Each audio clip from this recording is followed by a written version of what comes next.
Good evening. It's March 5th, 6:30 p.m., and we have a quorum present, and so we're going to call the Planning and Zoning Commission meeting for the City of Louisville to order. The first item on the agenda is approving the minutes of the February 19th meeting. Commissioners, do we have any comments, questions, or a motion for approval? I'll move to approve. Motion by John. Second. Second by Alvin. All those in favor signify aye. Aye. Opposed? Motion carries. Third item on the agenda is a public hearing for consent agenda plats. We have two plats on the consent agenda this evening. I will read these together, and we will. Well, actually, do we need to have a public hearing? Do we need to have separate public hearings for these? I got confused. Yeah, no, we can have a joint public hearing for these two. Okay. Yeah. Okay, so then I'll read them together. We'll have one public hearing for both of these items. So agenda item 3A is final plat of Rawlings Addition, Lot 11R on .553 acres out of the J.W. King Survey, abstract number 696, zoned Old Town Mixed Use 2, located at 143 North Hatcher Avenue, being a replat of Rawlings Addition portions of lots 10, 11, and 14. Agenda item 3B is a public hearing for final plat of Keeley Addition, Lot 7R, Block 11, on 0.311 acres out of the A.G. King Survey, abstract number 698, zoned Old Town Mixed Use 2, located at the northwest corner of East Main Street and Henrietta Street, being a replat of Keeley Addition, Block 11, Lots 7 and 8. Yes, Commissioners. So these are both replats of previously platted lots that had been limited to residential, single or two-family within the past 5 years. So they do require a public hearing. However, there are no variances requested. We are required to notice these 15 days prior to the meeting. And so we did send those notifications. But then on item B, the Keeley Addition, there were some complications with the right-of-way dedication and determining what right-of-way is actually existing in the street. So we need a little bit more time to resolve that item. And so we're asking that item B be continued to the April 2nd meeting, so that the motion is to continue the public hearing for item B to April 2nd. Okay. Do we need to have that motion before we have the public hearing for agenda item 3A? No, we need to open the public hearing and have the motion before we close the public hearing. Okay. Commissioners, do we have any questions before we open the public hearing? Okay. With that, we will open the public hearing for agenda items 3A and 3B. Anyone wishing to speak on these items may come forward at this time. And having no one come forward, before we close the public hearing, do we have a motion to continue item 3B? I move to continue item 3B until April 2nd. Second. Okay. All those in favor signify aye. Aye. Opposed? Motion carries. And so now we need a motion for agenda item 3A. Oh, actually, no, we'll close the public hearing. My goodness, this is confusing. All right. So we will close the public hearing for agenda item 3A. Commissioners, do we have any discussion or a motion for approval? Motion to approve item 3A. Okay, motion by Second. William, second by Karen. All those in favor signify aye. Aye. Opposed? Motion carries.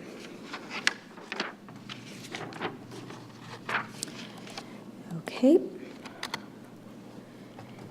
And moving on to agenda item 4, public hearing for plats. We have one public hearing tonight for the final plat of Castle Hills Golf Villas, Phase 3 addition, containing 21 lots on 2.171 acres out of the PR Splain Survey, abstract number 1212, and the J.T. Dooley Survey, abstract number 343, with a Townhouse 2 zoning designation located at the southeast corner of Lady of the Lake Boulevard and Sir Lavelle Lane, with 2 associated variances being a replat of Castle Hills Golf Villas Phase 3 addition, Lot 1, Block F, and Lot 1X, Block A.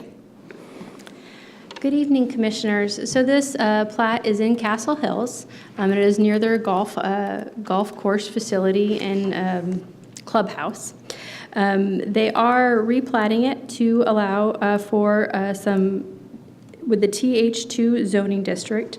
The TH2 zoning district is a variance that council will have to approve because it was not a zoning district on the books in 1996 when we entered into the agreement with Castle Hills. They've done that for several other sections of Castle Hills, including recently with Phase 10. The second variance is to allow a 34-foot wide street right-of-way with 10-foot sidewalk and access utility easements on each side in lieu of a 50-foot right-of-way. This is a variance that we have also approved several times in Castle Hills, including for Castle Hills Phase 10 in November of 2018. So those are both variances that staff is in support of. Because this had a zoning designation, even though it's not officially zoned, because it is within our ETJ, it qualifies for the public hearing, and that's why it's on your agenda tonight. And so just a quick question. So if you're looking at this 34-foot right-of-way with a 10-foot street and utility, or sidewalk and utility easement on both sides, it's 54 feet. How does that compare to our standard right-of-way width? Yeah, so the standard right-of-way width is 50 feet. And so it really ends up being about the same because you end up with the same amount of pavement, which is generally 31 feet. And then instead of the sidewalk being within the right-of-way and the franchise utilities being maybe within the right-of-way, those are all within the easement as opposed to within the right-of-way itself.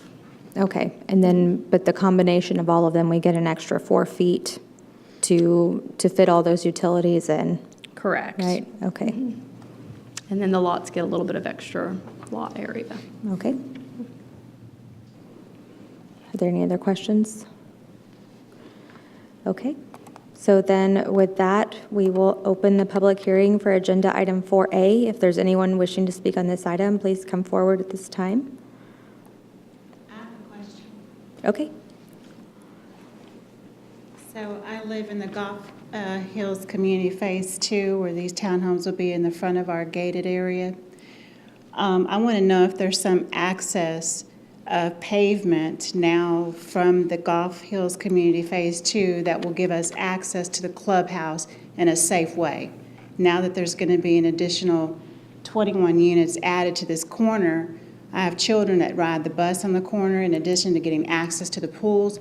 How will that be handled? is that something we figured out at this point with the plating, or? Okay, go ahead. So to answer the question, they are platting in an access easement to maintain access through there to the golf course. So they will have a total of the 24-foot wide access easement, which is about what they have today. So a portion of it will be through the right-of-way for Vereen Way, and a portion of it will be through an access easement, but it will be maintained. Okay.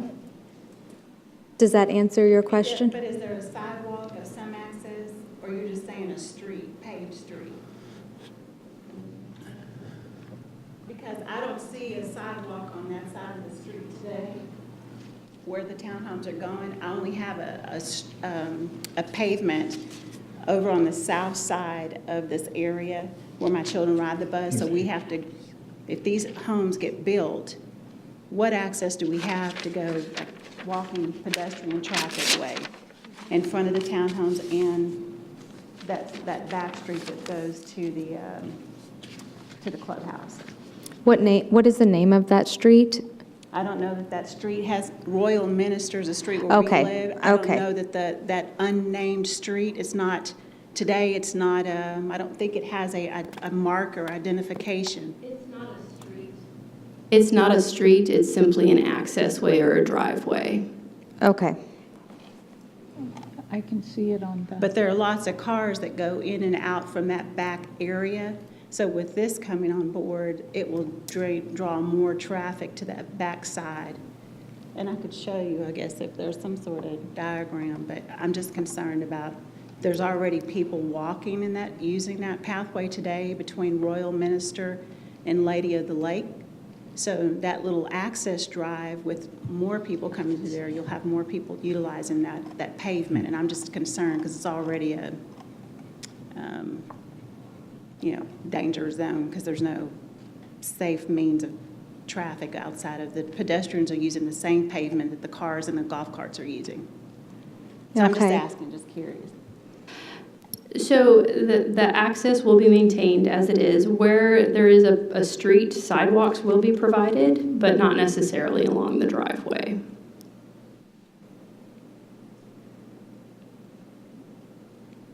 Okay. Ma'am, can we get you to sign in on the sheet of paper up here, if possible? It sounds like there was no solution. There hadn't been a plan of motion that. Could we maybe just kind of talk about where we are in the process right now? So right now, we're in plating, and there is construction plans, but there's no requirement for a sidewalk along a private driveway. There is a requirement for sidewalks along streets and in right-of-ways. So there will be sidewalks where required along Sir Lovell Lane and the other streets. But the driveway to access the golf course is not required to necessarily have a sidewalk along it. Okay.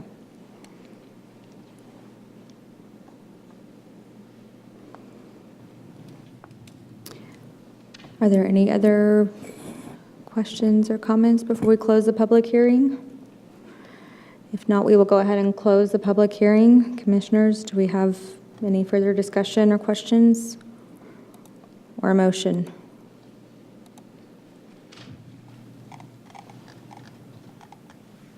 Motion to approve the final plat? Okay, motion by William, Second.